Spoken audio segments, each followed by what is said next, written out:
Today we're gonna break down the color choices that makes K-pop Demon Hunter look so good, from the neon accent colors to the storytelling through light and shadow. By the end of this video, you'll understand how professionals use light and color to enhance their storytelling, so you as well can apply this to your own art. So without further ado, let's get started.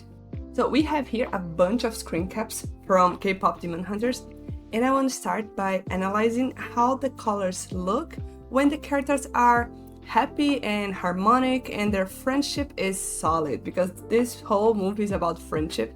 By the way, there's gonna be quite a lot of spoilers here because we're looking for screen caps all throughout the movie.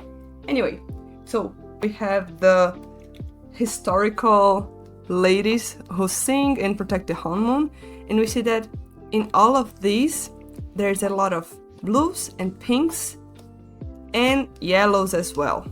And the same repeats when our main characters are in harmony and just generally being happy together.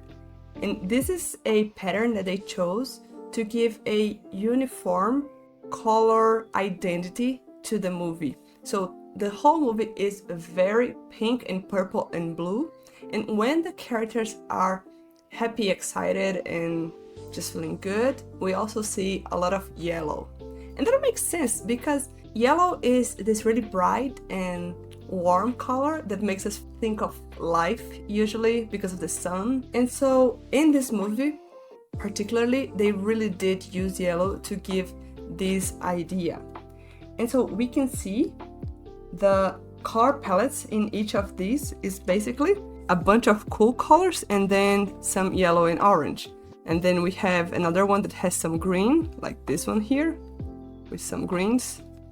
But the most of the imagery, the majority of it, is purples and reds. And then some greens here and there, and always we have yellows in all of them.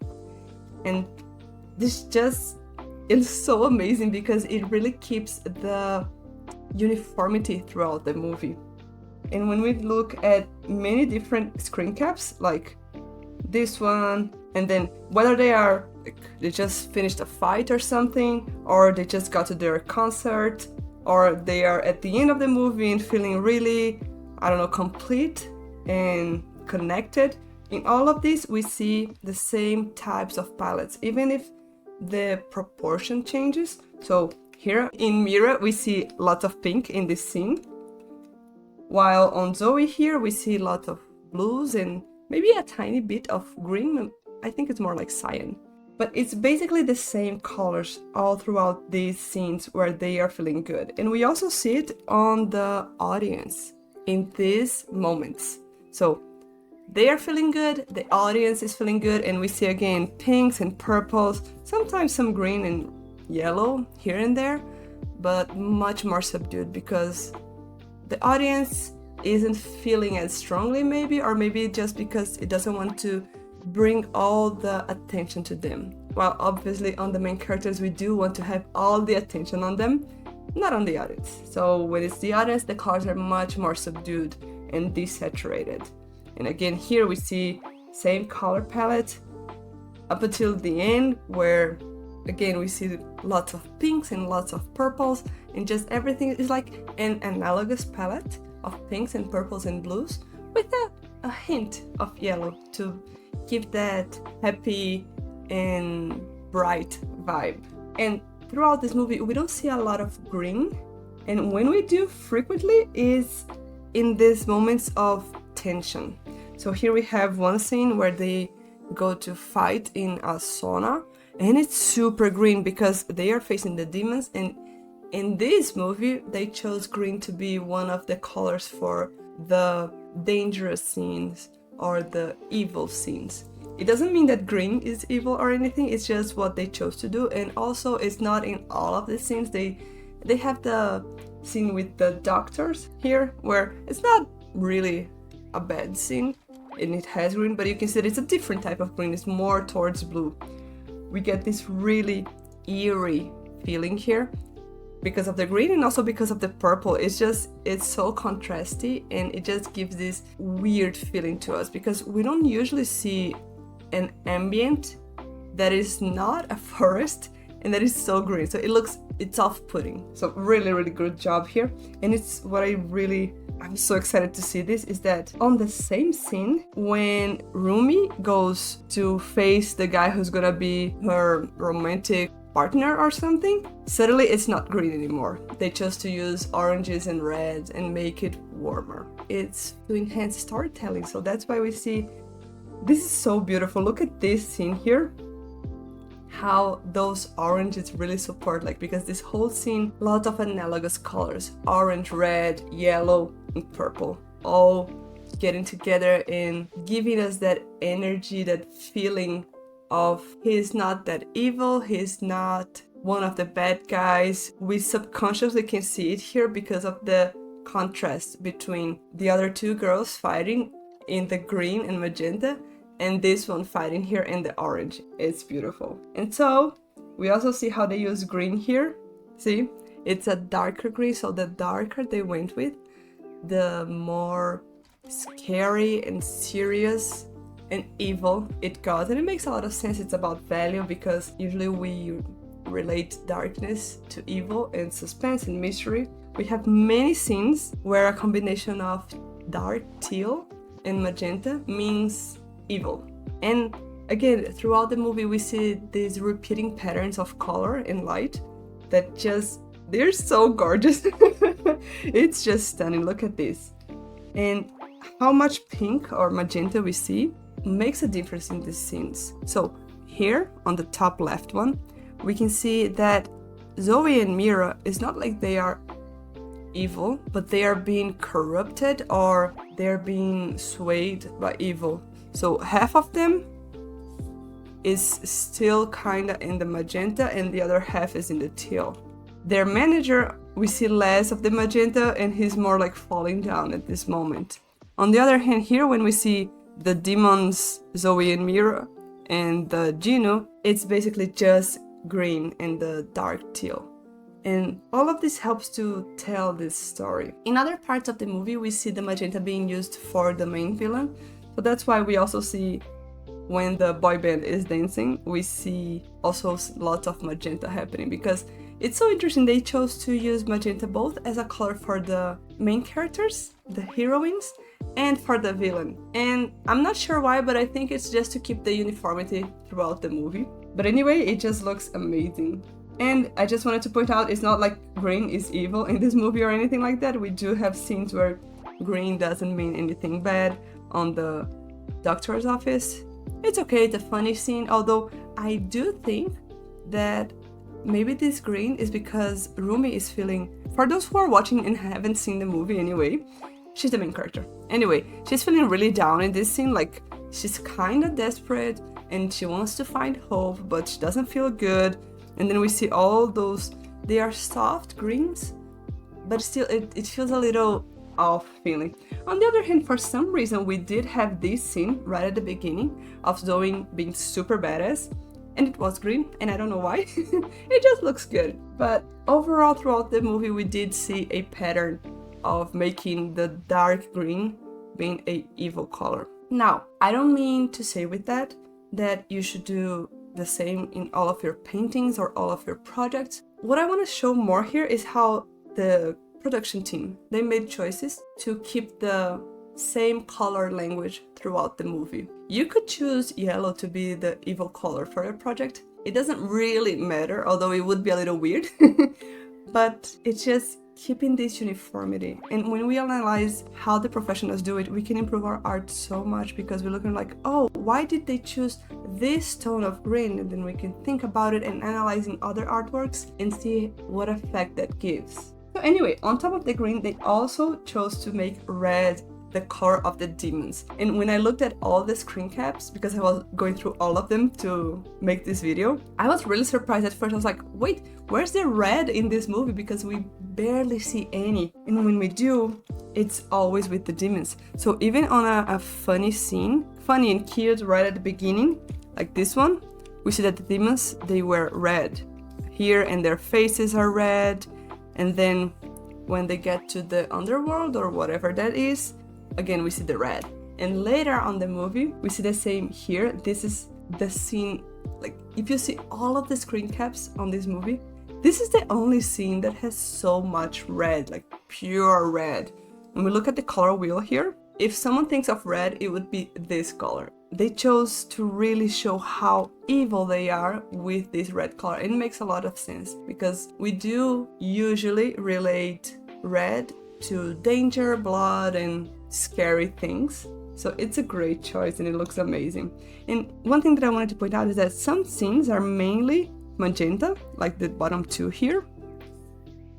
We don't see it, it's not a lot of red, but it has some red on it, and generally we get this feeling like we see some red here and here. The human faces, they're all pretty red, and here on Rumi, oh, this is amazing because look how, okay, there's all this magenta behind her and purple on her. Let's color pick so you can see the purple here. Bring the color wheel together, okay, close to us, and then some magenta or purple here on the back, and this is also magenta, but it looks pretty red, right? Because of the color relativity, it looks super red. And so it helps to tell that story of the evil and the red and connecting those colors in this specific movie.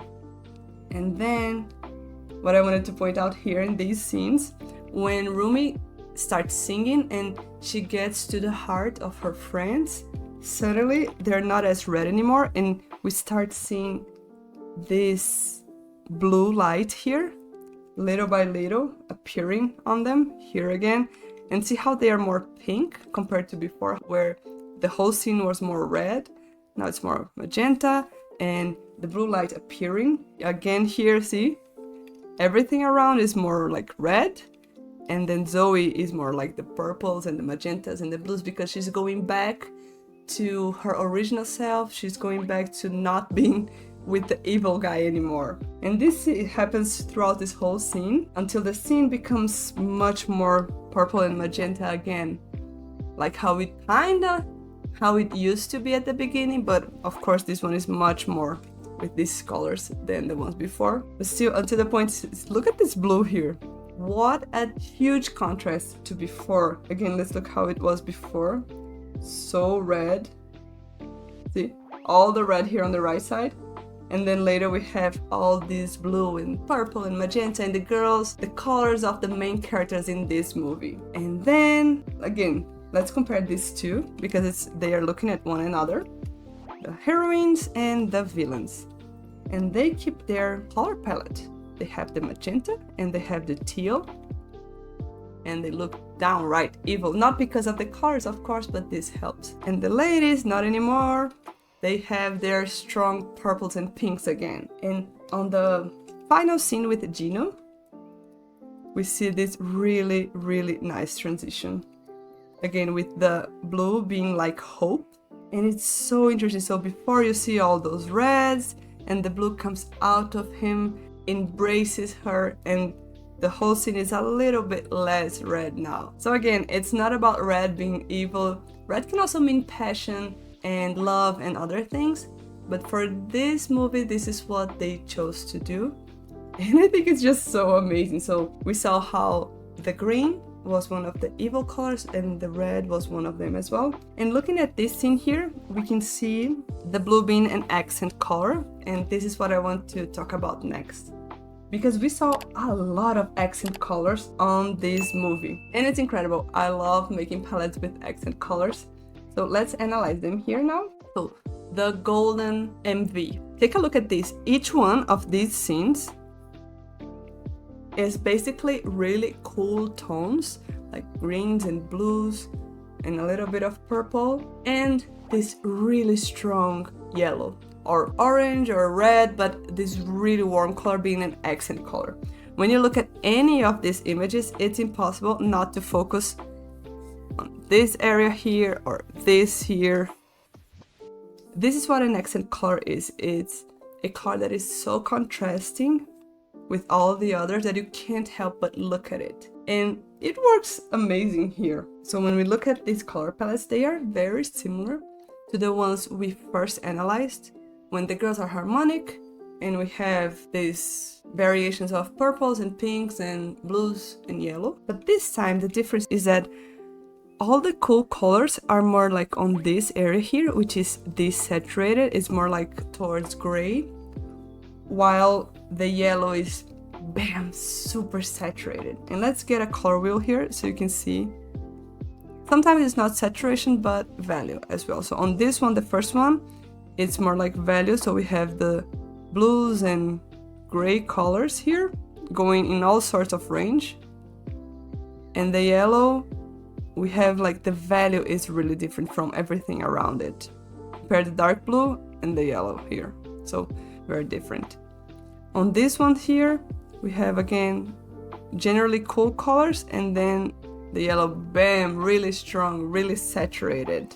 This one with Rumi's face, the pinks are more like saturated, the purples are very saturated, and what makes a huge difference is just the contrast between how distant these colors are and how bright the yellow is. So value is also playing a huge role here. And on this one, again, see all of the blues and purples, we see some green around, muted and soft, and then this really, really gorgeous, lush, saturated orange. Just amazing. And we see this throughout the movie, not just with yellow, that was because it was the golden music video, but we also see with other colors because they have lots of glowing stuff on this video, and also just for narrative purposes. So on the derpy cat, he's always like, his yellow eyes are a huge contrast area, like a small area with huge contrast compared to everything around, especially because he shows up at night, the whole scene is dark blue, and his bright yellow eyes are shining really strongly.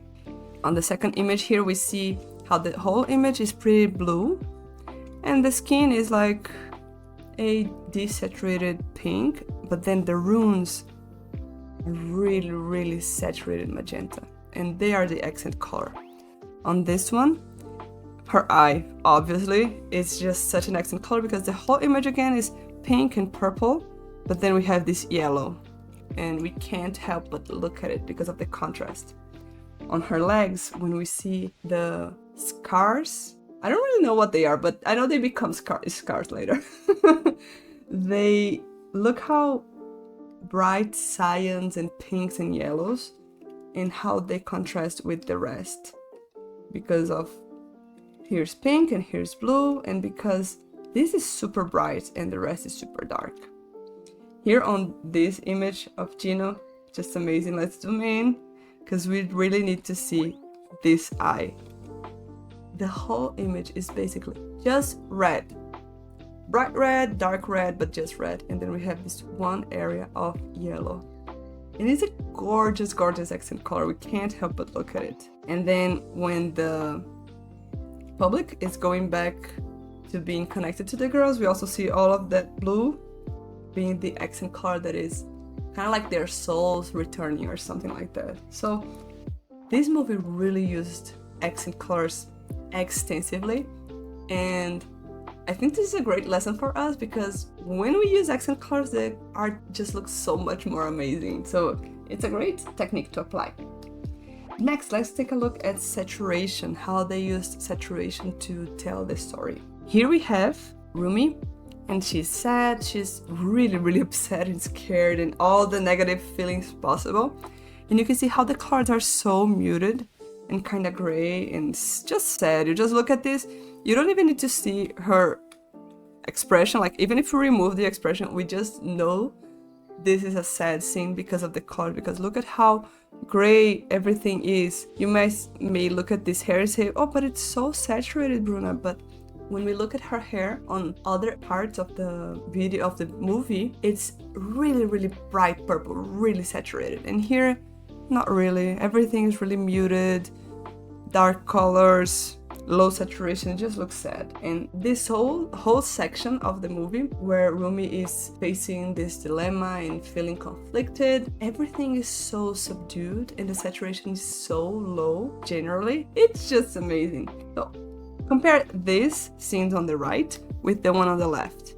Obviously, you can see that the ones on the right are more saturated. Like Mira's hair is super pink here and here, and Well, Zoe's shirt is pretty green. When they get to the bottom here, Room is feeling a little better, so we see a lot more colors. It's a transition that is happening here from really desaturated, and then we have some other scenes. And then here she has some hope. And as she has some hope, the color is coming back little by little. So we can really use color to tell stories like this. And let's compare. Now this one was amazing. We have two images of when the girls were performing. Here on the left is right before Rumi finds out she has an issue with her voice and she's feeling bad. While the ones on the left, she's feeling strong, she's powerful, she can do it. And you can see that it's very similar light scenario, and still they feel so different. On this one, clearly there is a value difference here.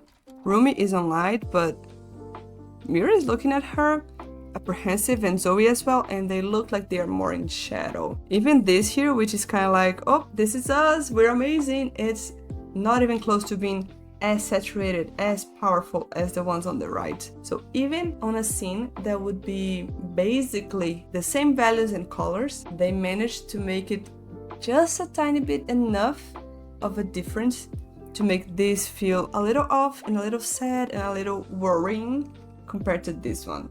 And I really wanted to talk about the last scene because it's incredible, the progression in saturation.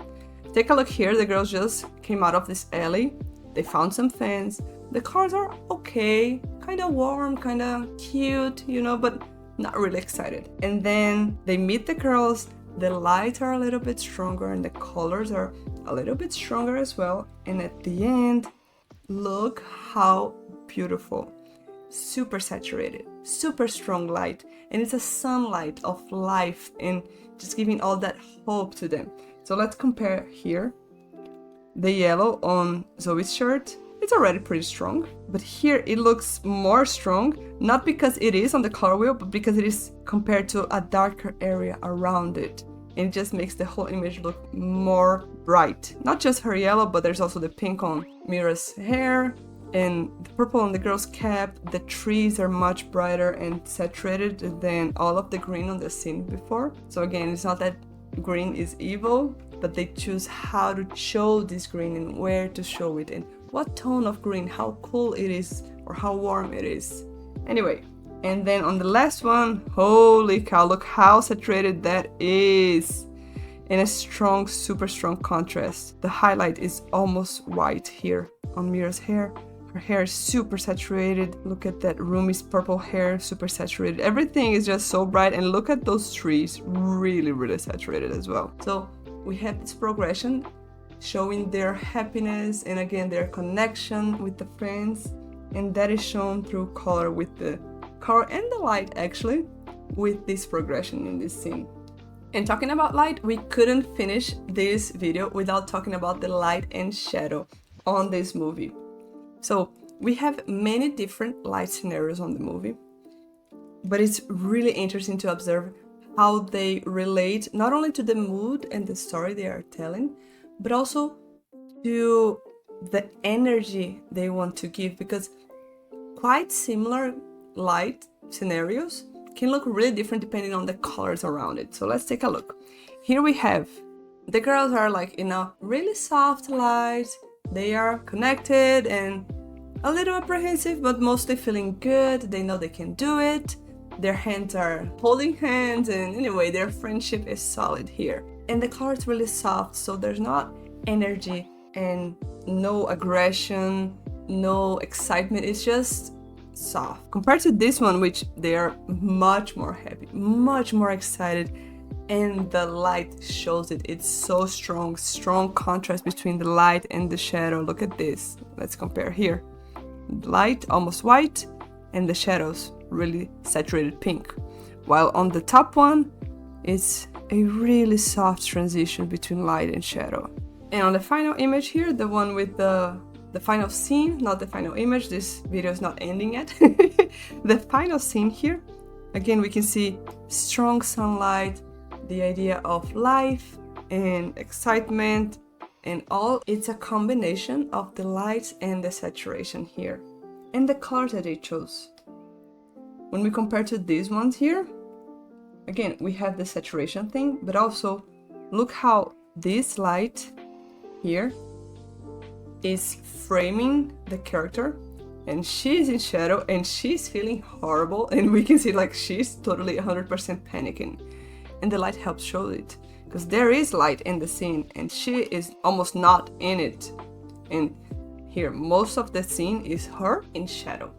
So all of this, again, here on this scene as well and on this one as well, she is shadow, and that helps show the conflict inside her, the frustration, the fear, all of those negative feelings she's feeling. And this is just such a gorgeous, gorgeous scene because you can see the bright and strong image of her and her friends, and she's just a tiny, tiny thing running through, feeling awful and being in shadow because she's feeling just horrible. Beautiful contrast of an image. And then when we look at the boys when they appear, so they appear here and they're kind of magical. Wow, they are so handsome, and we see this dramatic light, but it's soft at the same time. Like, it is dramatic because it creates this strong highlight, but because there's this bloom around, kind of warm, it just looks kind of romantic and kind of cute.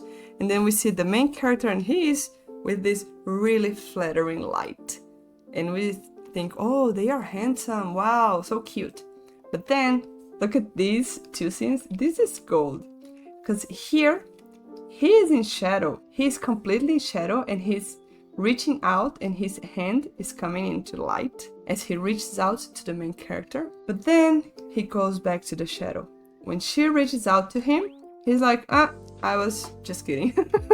And then he's being mean to her, teasing her or something. But this here, the fact that he is in shadow, even if we didn't know before that he would be a demon, we would know something's wrong with this guy, because she's in light, his hand's coming out to the light, but he's entirely in shadow and he chose to remain here. So this is telling a lot of story just with these light choices. And on these scenes here, these are incredible.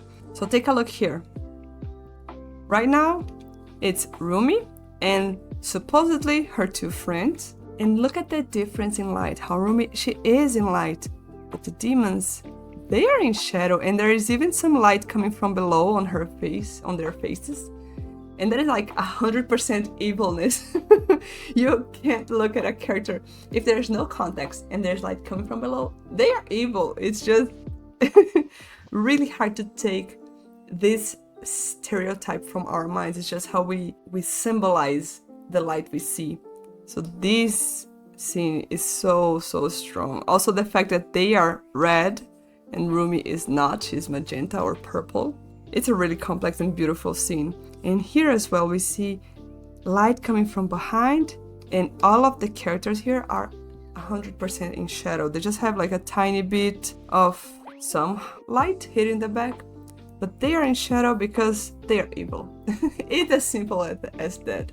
Of course, we can see it's not as simple as that in every single image, but this is a framework you can apply. Usually, if you see a character 100% in shadow, at the very least, they are mysterious, but they can be untrustworthy, or they can be downright evil.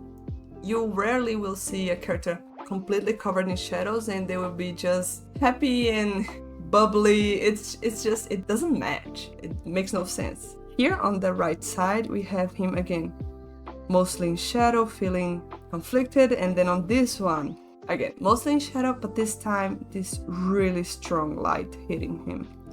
And this increases the drama so much. Because if you were entirely in shadow, you wouldn't be nearly as dramatic here. See? It just kind of kills a little bit. It's like, okay, yeah. But when we see this super strong contrast, it's super high drama as well. So it's perfect for this scene where they are fighting, he's screaming and he's feeling awful, and both of them have really strong feelings in this scene. And then I wanted to have a whole slide just to talk about this scene here, because it is so, it's a masterpiece. It's amazing. Look at this. They just failed. Well, they didn't really fail, but they disconnected on the fight because Rumi couldn't really do what they expected her to do. And then the two of them are in light, and she's absolutely covered in shadow. And this is not something we might notice first sight, but our subconscious gets it. We just know, like, this really enhances the story of she's separated from the other girls, she's feeling isolated, she's in shadow while the other two are in light. And this is a beautiful and super powerful message on this scene here. So we can see that this whole movie is just super amazing. All of the colors they chose, the lights they chose, everything works so well together. And yep, we can learn a lot from this. And that's it for this video. If you want to improve your art even further, watch out the next video here, and I'll see you there. Bye bye!